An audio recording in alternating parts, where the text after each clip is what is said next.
Hello friends, आज मैं कर्म का निरूपण और कर्म के लक्षण ये दो टॉपिक कवर करूँगी।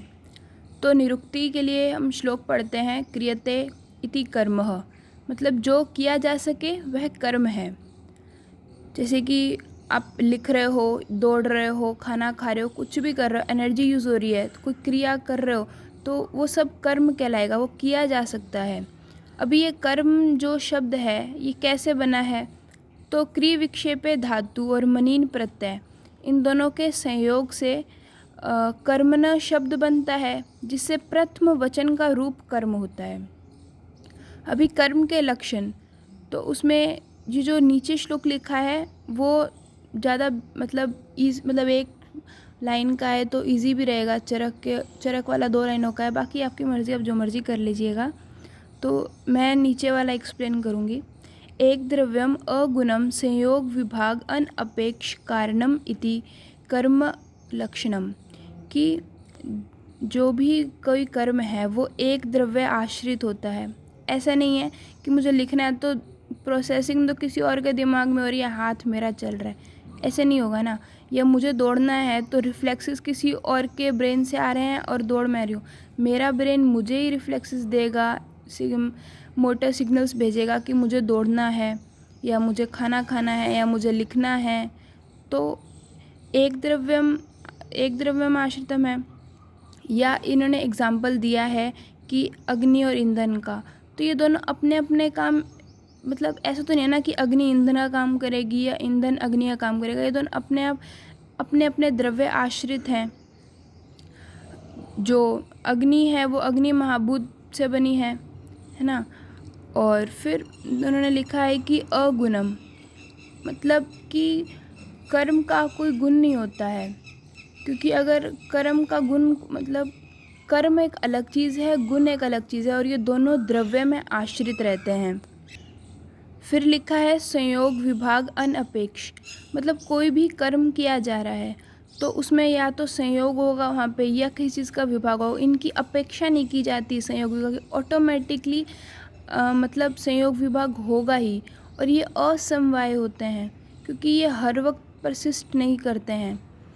अभी अगर एग्जांपल से अगर एक्सप्लेन करूं तो जैसे कि मैं दौड़ रही हूँ, तो जो मैंने पहला कदम जहाँ पे रखा था और बाद में मैंने नेक्स्ट कदम रख दिया, तो जो पिछला मेरा पूर्व जो भी स्थान था वहाँ से तो विभाग हो गया, और जो नया मतलब उत्तर स्थान पे जहाँ पे मैंने कदम रखा है वहाँ से वहाँ पे उस सरफेस से मेरा संयोग हो गया। या मैं लिख रही हूँ तो जो लास्ट वर्ड मैंने जहाँ पे लिखा था उसकी लोकेशन और थी, और अब जहाँ पे लिख रही हूँ उसकी लोकेशन और होएगी।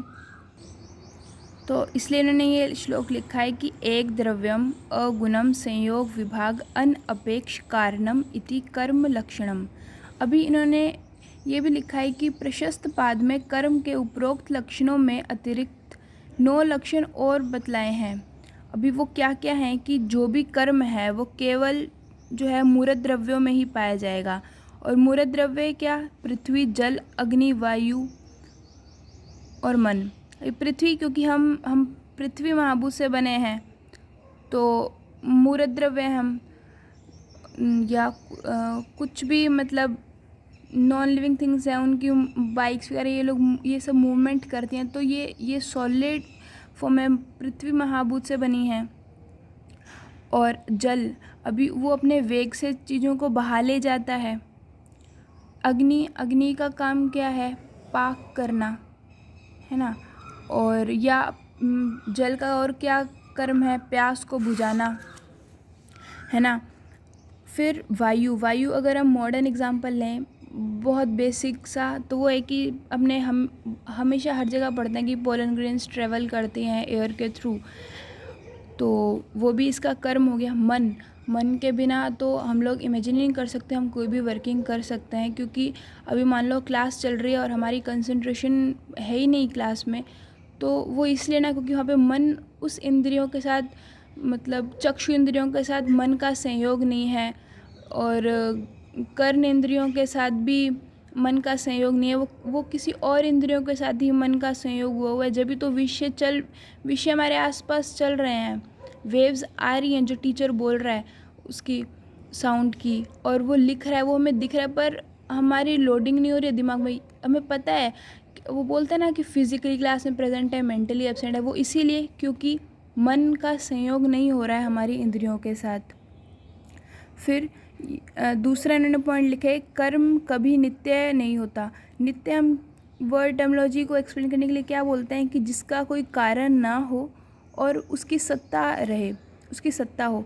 सत्ता इस मतलब हमेशा वो पहले भी था, अब भी है और आगे भी रहेगा, ऐसा नहीं होता है। ऐसा थोड़ी ना है कि मैं शुरू से ही कभी मतलब मैं दौड़ना शुरू किया था तो दौड़ती रही दौड़ती रही दौड़ती, कभी बंद ही नहीं किया मैंने दौड़ना। मैं ऐसा नहीं होता है ना। और इसका कारण दौड़ने का कोई ना कोई कारण तो होगा। मान लो मैं आराम से चल रही थी लेकिन मेरे पीछे कुत्ता पड़ गया तो मैं दौड़ने लगूंगी ना, तो कोई कारण बना ना दौड़ने का, कर्म करने का कोई कारण बना, इसीलिए ये नित्य नहीं होता है। फिर कर्म गुरुत्व द्रवत्व प्रयत्न संयोग के कारण उत्पन्न होता है।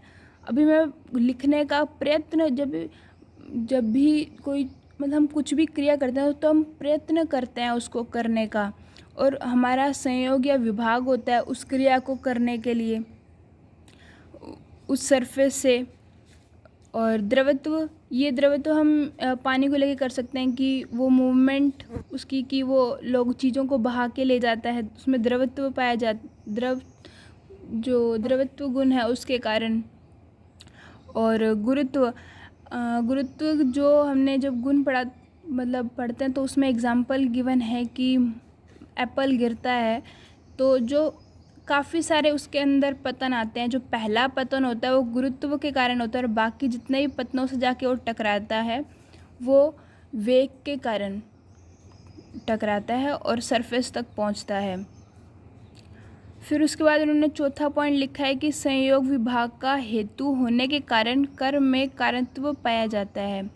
कि ना मतलब जैसे कि संयोग और विभाग ये कारण हैं किसी भी कर्म के, तो इसीलिए इनमें ना कारणत्व पाया जाता है। ठीक है। और ना यह समवायी नहीं होता है, असमवायी होते हैं। जैसे द्रव्य और गुण का रिलेशनशिप या द्रव्य और कर्म का रिलेशनशिप, ये समवाय है, अनब्रेकेबल रिलेशनशिप है। लेकिन जो हम कर्म करते हैं ये तो अनब्रेकेबल रिलेशनशिप ही है ना। ये एक ना एक टाइम पे तो ब्रेक होगा ही, कुछ ड्यूरेशन के बाद में। कब तक लास्ट रहेगा, तब कब तक परसिस्टेंट रहेगा, है ना। फिर उसके बाद 5th पॉइंट की लिख रहे हैं कि कर्म के द्वारा पूर्व संयोग का नाश और पर संयोग की उत्पत्ति होती है। बिना मैंने कोई भी काम मतलब कर रही हूँ तो पहले चल रही थी फिर दौड़ने लग गई, तो जो मेरा पूर्व जो भी कर्म था वो उसका मेरे से विभाग हो गया। या इन सेंस अगर पर्टिकुलरली लें तो मान लो कि मैं स्पेसिफिक दौड़ ही रही हूँ तो कुछ देर 1 मिनट पहले मेरी लोकेशन कुछ और थी, अब कुछ और है। या जो लास्ट मेरा कदम था उसकी लोकेशन कुछ और है, अब जहाँ मैंने कदम रखा है वो मेरी लोकेशन और है। तो संयोग, एक लोकेशन से संयोग हुआ है, दूसरे लोकेशन से विभाग हुआ है। और ना कोई भी नवीन कार्य उत्पन्न हुआ है, अभी पहले मैं चल रही थी उसके बाद दौड़ने लगी, तो ये नवीन कार्य दौड़ना है। तो जो पूर्व कर्म था उसका नाश कर दिया ना इस नवीन कर्म ने, अपने कर्म को ही, इसीलिए ना ये टर्मिनोलॉजी यूज़ करी जाती है स्व कार्य संयोग विरोधित्व। कि ना जो खुद का मतलब जो कारण बना ना कि उसी का नाश कर देता है ये। फिर इन्होंने 6 पॉइंट बता रहे हैं कि एक द्रव्य दूसरे द्रव्य को और एक गुण दूसरे गुण को उत्पन्न कर सकता है, लेकिन ये मतलब कर्म में ऐसी चीज़ एप्लीकेबल नहीं होती है। कि जैसे कि दूध से दही बन रहा है तो एक द्रव्य दूसरे द्रव्य को बना रहा है।